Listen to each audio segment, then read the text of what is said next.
Would you believe me if I told you that living near a prison can make your vote more powerful? Well, this is the case with prison-based gerrymandering, a practice that our government has used for decades and decades, all throughout the centuries of this nation, and gives more voting power to districts with prisons and takes away voting power from voting districts without prisons.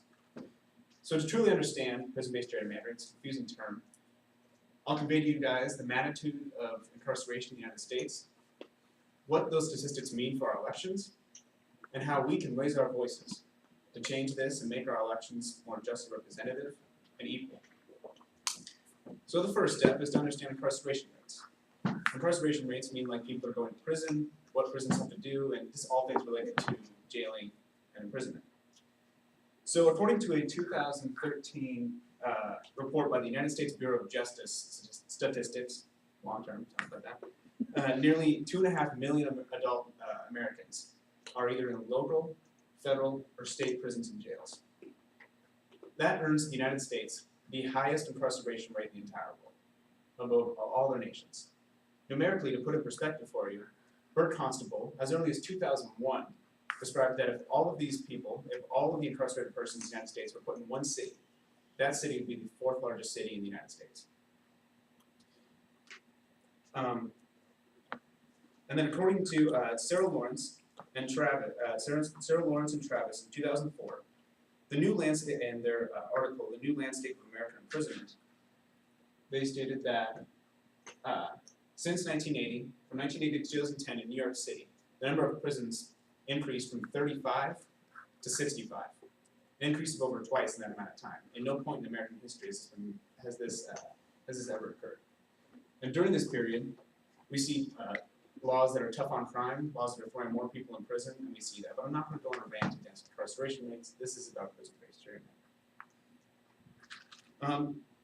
So to kind of like, so what does this actually mean for our elections? Because I can go on and talk continually about prisons, but what this actually means for our elections. So every 10 years is required by Article 1, Section 2. Section 2 of the United States Constitution. Sorry about that.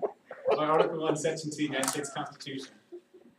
The United States Census Bureau must conduct an actual enumeration of persons, which means that they must go door to door, counting residents, according to their permanent domicile. These include citizens, non-citizens, legal immigrants, non-legal immigrants, a wide variety of people who live in this country. The people who they do not count in those numbers, according to their permanent domicile, are prisoners. They count as wherever their prison resides, not where their home was before or where their families are at during that time. And so, although they're counted as part of that electorate, they do, in 48 states, they do not have the right to vote. So this means that there are counties and districts that have prisoners, have part of their population, but there could be a population of upwards of thousands of people that are not allowed to vote, but help go towards that district's voting population. A perfect example of this is Anamosa, Iowa. In Anamosa, there's 4 wards. And in ward number 2, a man won with 2 votes for the city seat. Because even though the census population in that is 1,379, 58 constituents, only 58 of those are allowed to vote. And of those 58, only 10 people voted. And of those 10, every single candidate got 1, except for one candidate who got 2, his ex-wife and his mother. And so seeing this really woke up a lot of people to saying, how in the heck did he win that with 2 votes? He didn't even campaign. He didn't even want to even become a city councilman. They did it as like a prank on him. And he won because of a prison of the Anamosa State Penitentiary had a population of 1,321 people. Going towards a population, really, they can't vote, they have no say. And honestly, it brings recollections of the 3/5 compromise. People wanting to have more population, having more power in government, but not wanting to give those people a voice in what's going on. And during this, what happens is that much clout is transferred from urban areas to rural areas, from large cities to small towns. So what this does is it violates the one person, one vote clause, the equal protection clause in the 14th Amendment.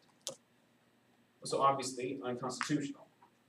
And then it also, because of minority voter dilution, it violates the Voting Rights Act of 1965. And according to a 2016 piece by the Prison Gerrymandering Project, in Cook County is the county where Chicago is in Illinois, 60% of Illinois prisoners come from that county, but 99% of them are sent in prisons outside of that county. So all of those populations, all those prisoners are located in areas outside, and those populations are largely minority groups, blacks, Hispanics, and other minority groups.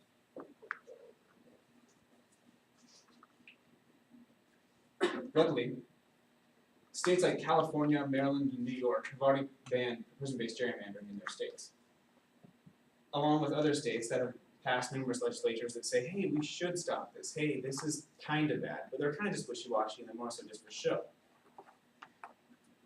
Because the census simply cannot, because the census counts all residents, everyone can have a voice. This is not limited to a small part of the population, only people that are citizens, or even only people that can vote. Because if you can be counted by the census, then you have a voice to the census. So everyone can either sign a petition. They can sign a petition right to the United States Census Bureau. It's on here. You can just click the link. I tried. I'm not going to go over and do anything. Sorry. But, and so in this petition, you'll be signing that by the 2020 Census Bureau, you'll be going on and you'll be asking them to please change prison-based gerrymandering so that our elections can be more equal and more just by the time that this census comes around. For people who are U.S. citizens, you can write to your local congressional representatives. There's links you can type up literally just, who is my representative? It'll show up online. You can go, you can type in what your address is, it'll show who your representative is. You can send it to them and just share with them how you feel. Even in California, even though California has banned it, it has not been banned at a national level. So it does not exclude the California residents. And so during this conversation, we've covered the magnitude of incarceration rates in this nation, the effect those statistics have upon our elections, and how they make them unequal, and what we can do to make this nation a more equally just and representative society. So together, let's raise our voices and say no to representation without population.